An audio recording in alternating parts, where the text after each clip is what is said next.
I think one thing that I never do is bet against Africa, right? We are constantly betting for Africa, right?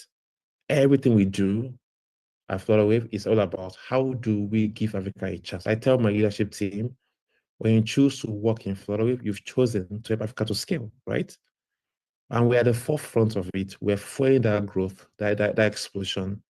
And that is all about how do we create a future where payment does not feel like payment anymore? The easiest one I can use to explain this is when you get into a cab back in the day, if you recall, it's a process to get into a cab. You have to probably pay before you get into the ride, right? Or get into a bus or something. But now, if you get into an Uber, you don't pay.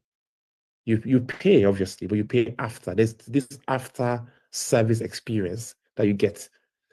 That might be very simple, but that's the underscore of innovation that Uber brought to the table.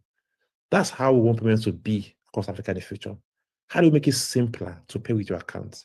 How do we make it simpler to pay with the amazing payment type we have today on the continent? NIPS in Nigeria is powering amazing innovation, as you can see, through direct debit, through pay your bank transfer, and all of that. M-Pesa in Kenya keeps on growing and scaling. Airtel Mobile Money keeps on scaling. Airtel Money is doing an amazing job. Perhaps is rolling out so many amazing stuff across Africa. How do we leverage our own solutions in Africa for Africa and drive value across the continent? How do I make it easier for a customer in Nairobi to pay a merchant in Lagos or in London or in Johannesburg? It doesn't matter where you are. We want to make payments simple.